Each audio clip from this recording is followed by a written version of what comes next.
नमस्कार।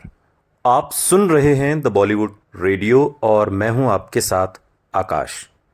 दोस्तों, आज के इस पॉडकास्ट में किस्सा मिर्ज़ा हादी रुस्वा के उपन्यास उमराव जान और उमराव जान पर बनी रेखा की फिल्म उमराव जान की, एक ऐसी फिल्म जो एक बार फिर से सुर्खियों में है। और याद कीजिए कि जून का वो महीना वैसे भी बेरहम गर्मियों के लिए बदनाम है, मगर इस जून के महीने की शुरुआत के साथ ही क्लासिक हिंदी सिनेमा के फैंस के दिलों को ठंडक देने वाली एक खबर आई है जो आपको अंदर तक, आपकी रूह को बिल्कुल खुशनुमा कर देगी।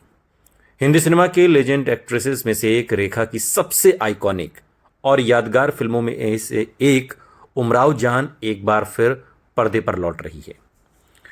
नेशनल मल्टीप्लेक्स सिनेमा चैन पीवीआर आइनॉक्स ने इस बात को अनाउंस किया है, खुद जानकारी दी है कि 1981 में बनी क्लासिक उमराव जान, जो आधारित है मिर्ज़ा हादी रुस्वा के उपन्यास पर, लखनऊ की ये कहानी है, फैज़ाबाद से शुरू होती है। ये फिल्म उमराव जान 27 जून को उनके थिएटर्स में फिर से री रिलीज़ होने जा रही है।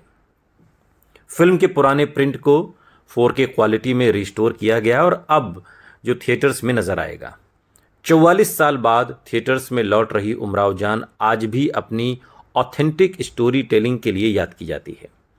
डायरेक्टर मुजफ्फर अली ने इस फिल्म में साल 1840 में सेट कहानी को जिस कलाकारी से पर्दे पर उतारा था, उसके लिए आज भी फिल्म फैंस में आज भी उमराव जान एक आइकॉनिक फिल्म मानी जाती है, इसमें कोई दो राय नहीं।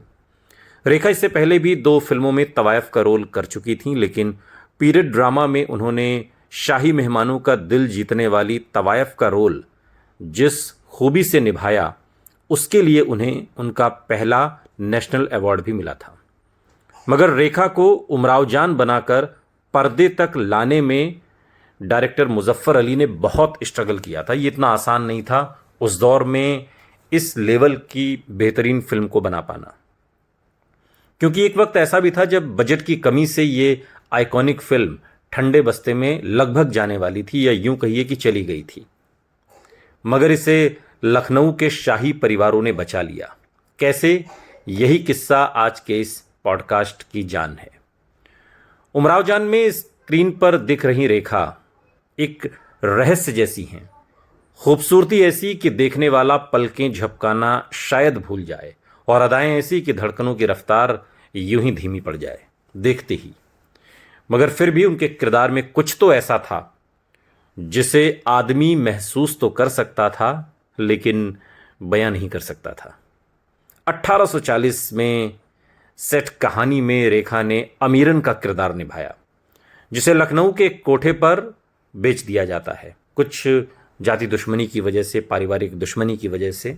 वो भी उस कहानी का हिस्सा है। और जब आप इस फिल्म को देखेंगे, या आपने ये फिल्म पहले देखी हो या उपन्यास आपने पढ़ा हो मिर्ज़ा हादी रुस्वा का, तो आप उस रंजिश को समझ सकते हैं जिसकी वजह से फैज़ाबाद की अमीरन को लखनऊ में उमराव जान बनना पड़ा।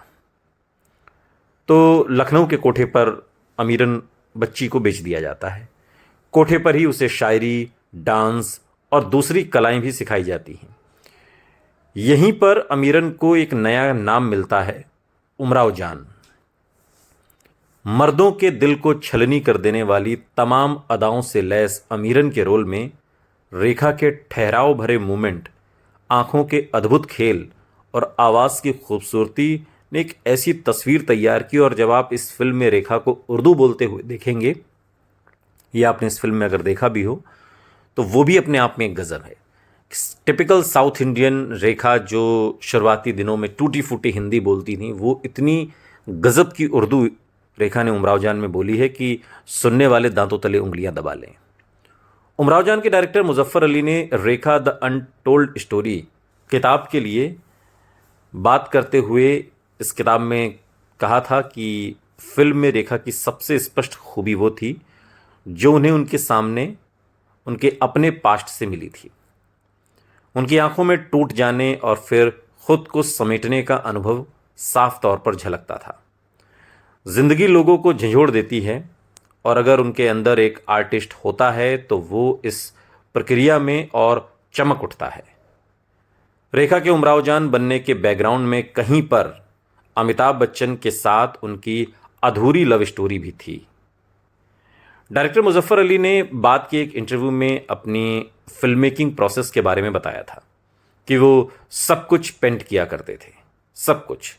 किसी पेंटिंग जैसी खूबसूरत उमराव जान में रेखा के किरदार को 1840 के हिसाब से लुक देने के लिए मुजफ्फर अली ने ऐसी ड्रेस और गहने इस्तेमाल किए थे जो उस दौर के शाही लोगों की एकदम याद दिला दें। और इन गहनों के पीछे भी एक अलग और दिलचस्प कहानी है।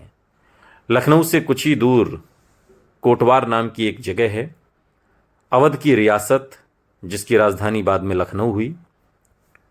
तो अवध की रियासत में ही कोटवार एक रियासत हुआ करती थी। उमराव जान के डायरेक्टर मुजफ्फर अली इसी कोटवार के राजा सईद साजिद हुसैन अली के बेटे हैं। अब आप इस तरीके से एंगल को समझने की कोशिश करिए। तो अपने पिता से उन्हें भी विरासत में राजा का टाइटल मिला। ब्रिटिश राज के बाद लखनऊ की नवाबी शान व शौकत के बचे रह गए हिस्सों को देखकर बड़े हुए मुजफ्फर अली ने उमराव जान की मेकिंग के समय एक इंटरव्यू दिया था और तब उन्होंने कहा था कि आर्किटेक्चर, स्पेस और म्यूज़िक में मैंने जो कुछ अनुभव किया है वो सब फिल्म में लगने वाला है। मुजफ्फर अली लखनऊ के लिए अपने थे और जब उन्होंने फिल्म बनानी शुरू की तो वहाँ के शाही परिवारों ने उनकी पूरी मदद की। इन परिवारों से मुजफ्फर अली को ड्रेसेस और गहनों के अलावा कई और ऐसी चीज़ें जो 100 साल से भी ज़्यादा पुरानी थीं फिल्म के सेट पर उन्हें मिली। और बातचीत में एक बार मुजफ्फर अली ने कहा भी था कि वो मुझे ऐसी भी चीज़ें दे रहे थे जिसके लिए उन्होंने सत्यजीत रे को भी मना कर दिया था। इंडियन सिनेमा के लेजेंड डायरेक्टर सत्यजीत रे की यहाँ बात हो रही है। अवध के बैकग्राउंड पर 1977 में ही शतरंज के खिलाड़ी फिल्म बनी थी और तब सत्यजीत रे ने भी प्रयास किया था कि पुराने लोगों से, जो लखनऊ के नवाबी पुराने लोग हैं, उनसे उस दौर की चीज़ें मिल सकें 100, 150, 200 साल पुरानी, जो कि बहुत मुश्किल नहीं है उसको सहेजना। इन परिवारों ने सहेज कर रखा है।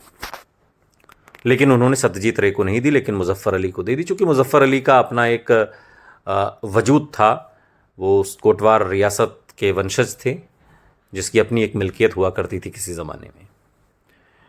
मुजफ्फर अली की पहली फिल्म गमन को तारीफ तो बहुत मिली, लेकिन बॉक्स ऑफिस पर फिल्म नाकाम रही थी। अब मुजफ्फर अली के दूसरे प्रोजेक्ट उमराव जान का विज़न और स्केल जिस तरह का था उसके हिसाब से फिल्म का बजट अच्छा खासा होने वाला था। फिल्म में फ्लॉप फिल्म देकर आए डायरेक्टर के लिए उमराव जान जैसी फिल्म के लिए प्रोड्यूसर खोजना यकीनन मुश्किल रहा होगा। उस दौर की खबरें अगर पलटे उन पन्नों को तो उसमें मिलता है कि बजट की दिक्कत के चलते एक समय उमराव जान को ठंडे बस्ते में लगभग डाल दिया गया था या जाने वाली थी। लेकिन फाइनली बात बनी और फिल्म पर काम दोबारा शुरू हुआ। हालांकि बजट को कंट्रोल में रखते हुए फिल्म बनाने का जो तरीका है वो यही था जो मुजफ्फर अली ने अपनाया। लोगों से जितनी मदद संभव हो ली जाए, जितना कुछ मिल जाए लिया जाए, पुराने ज़माने की जितनी चीज़ें, आइकॉनिक चीज़ें मिल सकें, एंटीक पीस मिल सकें, सजाने के सामान हों, जेवर हों, गहने हों, कालीन हो, सोफ़े हों उस ज़माने के, या और भी जो चीज़ें, सब कुछ ली जा सके और सबका उन्होंने बखूबी इस्तेमाल किया। कहा तो ये भी जाता है कि फिल्म में रेखा ने जो ज्वेलरी पहनी थी उसमें शाही परिवारों और दूसरी जगहों से आए गहनों के अलावा उनकी अपनी ज्वेलरी भी थी।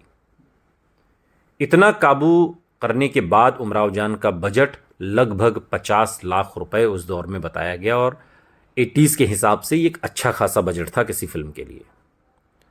लखनऊ के नवाबी दौर के आखिरी हिस्से को बड़ी खूबसूरती से पर्दे पर उतारने वाली उमराव जान के बनने में खुद लखनऊ के लोगों का बड़ा हाथ रहा। और इसके बाद 2 जनवरी साल 1981 को थिएटर्स में रिलीज हुई उमराव जान न सिर्फ हिट रही बल्कि इसे जमकर तारीफ मिली।